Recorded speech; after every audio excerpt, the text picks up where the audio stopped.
out for a pint and it's Yes, good idea.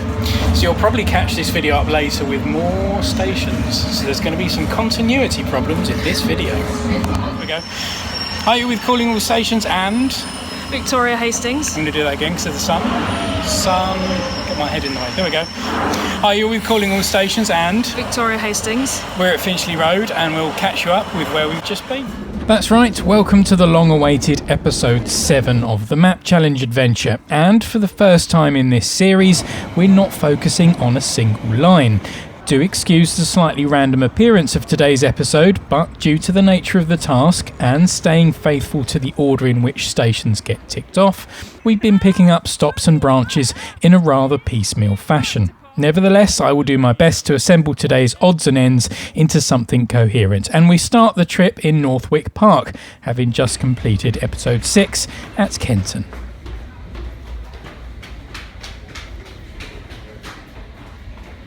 We join the Met on the slow lines between Harrow and Wembley Park.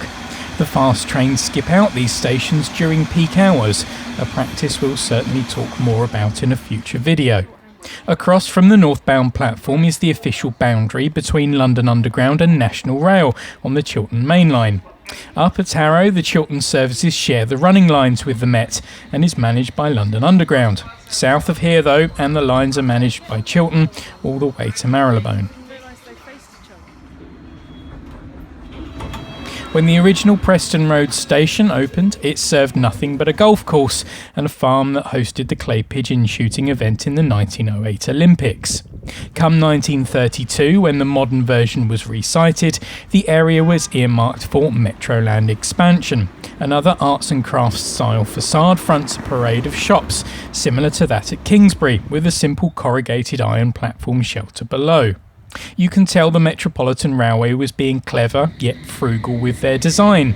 Station frontages were grand and attractive, yet platform facilities were somewhat on the austere side.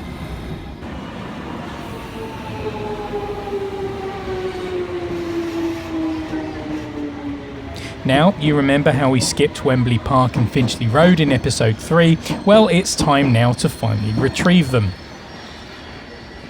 It's hard to think of Wembley Park without the stadium, a home to sport, concerts and leisure. But that's exactly what the station's original purpose was for. Opened in 1894, Wembley Park was the brainchild of the Metropolitan Railway's chairman, Edward Watkin. Not satisfied with only attracting passengers travelling into the city, Watkin worked out that he could coax the city dwellers away from the centre of London by building a beautiful country park and open garden, naturally served by one of his company's stations. Nowadays, of course, Wembley is a sprawling suburb, and though the country park is long gone, its legacy as a recreational destination lives on, as does the station, which has been adapted and altered a number of times. And it looks like they're deliberately trying to mimic the old one, the way the windows there, the way they open out like that, the canopy and everything. It's like a modern version of that. It's like old future. Time for an exciting part of the network as we run fast from Wembley Park to Finchley Road, not only skipping out all of the Jubilee Line stations we've already visited, but Zone 3 altogether. The 1914 frontage of Finchley Road is looking a bit worn under the pollution of its namesake, but it's worth popping your head up from just below the surface to catch a glimpse of the glorious Art Deco department store and apartments next door. It looks like something right out of an American black and white movie. Also designed in the 30s is the surface level building of Great Portland Street, our next port of call. It's always a bit of a treat to come through here after a post-work Nando's and admire one of the world's first underground railway stations. The lighting and decor is warm and inviting, but transport yourself back to the day this station opened in 1863 and imagine a dark, gaslit cavern filled with the smoke and soot of oncoming steam trains. It must have been quite the experience. A few days later, a couple of dash and go stations are collected underneath the Arrows of Eros at Piccadilly Circus, as well as at Borough. Do check out the 3D concrete roundel above the street level building. Now cast your mind back to late April 2017 and we were out on the network not to collect stations but to collect a last ride on the ageing D-Stock units on their last day in passenger service. The trip took us down to Richmond, and though we weren't there long, we thought it would be rude not to at least cross the gate line and officially tick the station off. It's a shame we couldn't have lingered a little longer, as it's certainly worth checking out the impressive suburban 1937 Southern Railway frontage. Instead though, we jump back on the final eastbound D for one last trip. We opt out at Bromley-By-Bow to get a quiet and uninterrupted shot of the D-Stock departing, and with our station collecting hat back on, we again head upstairs to cross the gate line and see what's outside. You know how I said South Kenton was the most depressing entrance to a station? I was wrong. To be fair though, it is under work. What? To be fair, it is being worked upon. Okay. But it's not exactly a salubrious surrounding. So that was it. We're leaving Bromley-By-Bow. We're actually going back into town, but that was the last D-Stop. That was the last D-Stop ride. I felt good that we did that. Yeah. Time for a pint and it's Yes, good idea. So you'll probably catch this video up later with more stations. So there's going to be some continuity problems in this video. And continuity problems there are, as a few days later we're back on the Richmond branch to check off the last two remaining stations in this corner of the map. I'm often asked about favourite stations on the network, and I'll usually reference stations like Westminster and Canary Wharf, or ones that I am otherwise very familiar with. Well, jumping straight into the top 5 is a station I'd previously known little about, Kew Gardens. Set within the wonderfully idyllic Kew conservation area, it's more akin to stepping out into provincial England rather than suburban South London. At the heart of the conservation area is the 1869 London and South Western Railway Station, which was naturally built to cater for visitors of the nearby Botanical Gardens, a theme which proudly runs throughout the station and village. It wasn't long before a thriving community sprung up around the station in the late Victorian era. In 1969, the local council moved to protect the status of the station and its environs, and it stands nearly 50 years later, largely unaltered, a pleasing time capsule of London in days gone by. If that's not enough for you, then pay a visit to the station pub, with its own vaulted glass conservatory. It's said that Kew Gardens is the only underground station with a pub attached, though I will let you argue that out in the comments section below, as I'd say the Metropolitan at Baker Street is all part of the station complex. Nevertheless, and though out of use, there is a door from the pub straight onto the eastbound platform, and that at least is unique. Still, it's a nice place to pass the time and watch the trains go by.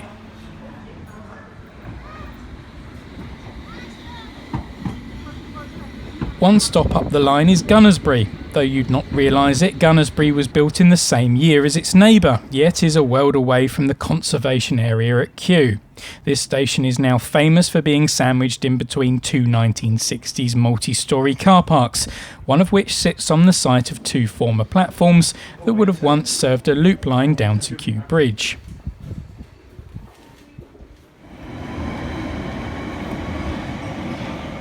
Moving towards home, and we pick up another one of my favourite stations. Snaresbrook was built in 1856 on the Eastern Counties Railway route to Loughton.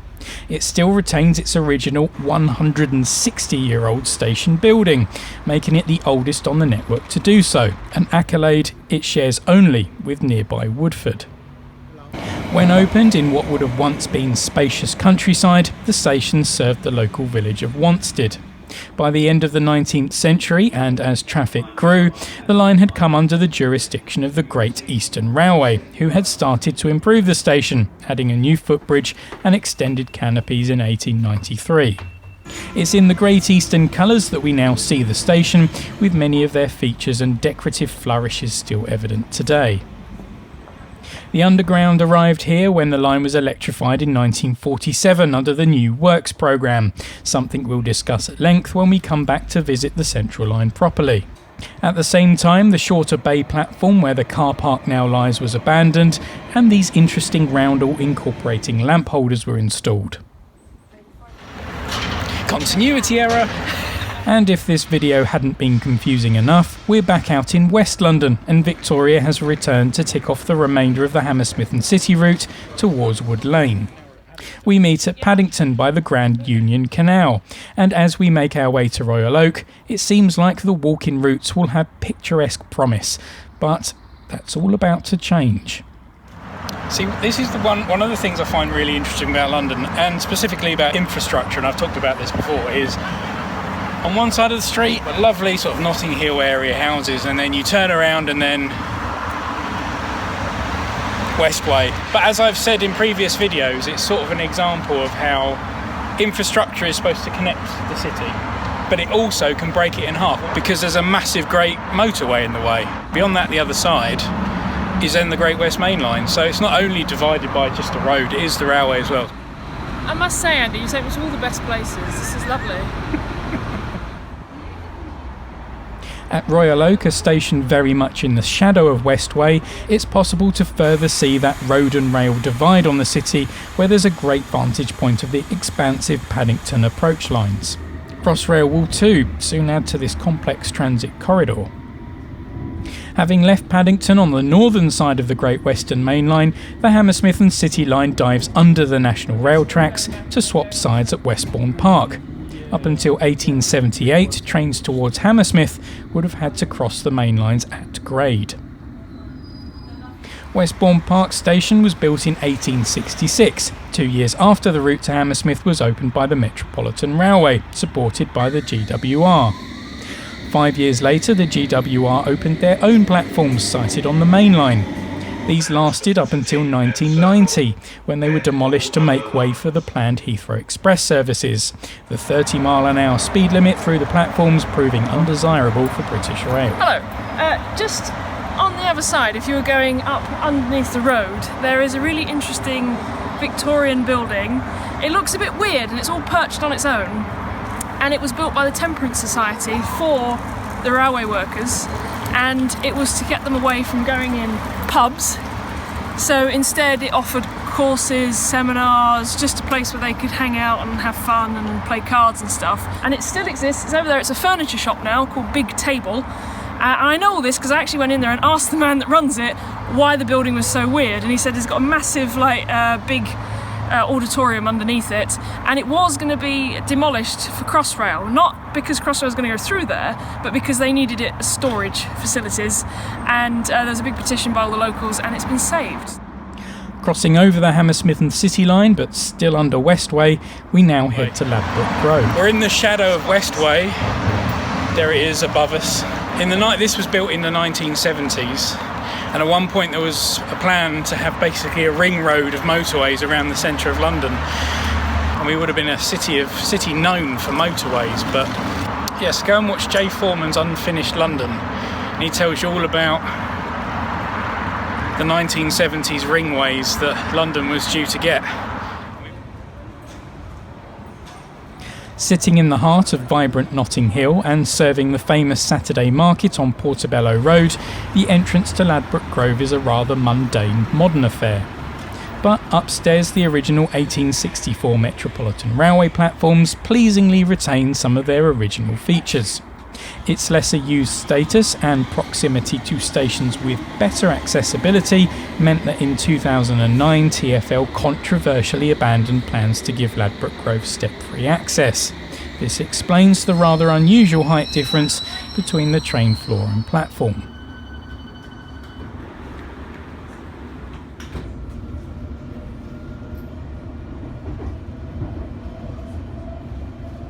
And finally, on this mismatch of a trip, we reach Latimer Road, added to the Hammersmith route in 1866. What can you notice about the platforms, apart from that end, that's your clue. What can you notice? Adverts. Adverts? There's no adverts. And there's no maps. You can see that this is where a post is. Poster residue. Poster residue, is that one over But there? I think when you get stations that don't have many adverts or even maps, that shows you something about the usage.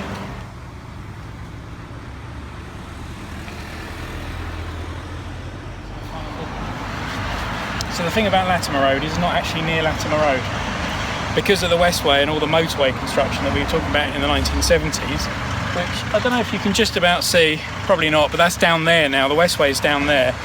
But because of the construction of that, it basically truncated Latimer Road, which is behind you now.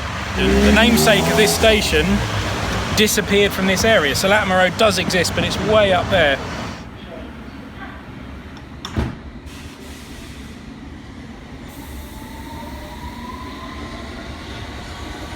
Don't forget you can catch up with the whole challenge by heading over to www.callingallstations.co.uk and clicking on the 270, where you can read stories, anecdotes, histories and notes for each station as I visit them, along with more images.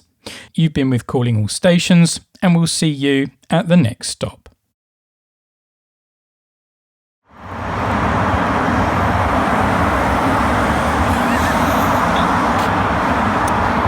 Hello, mate. He's not very huggable. I would say he's a bit cold, really. It's very quiet though, like someone that's missing.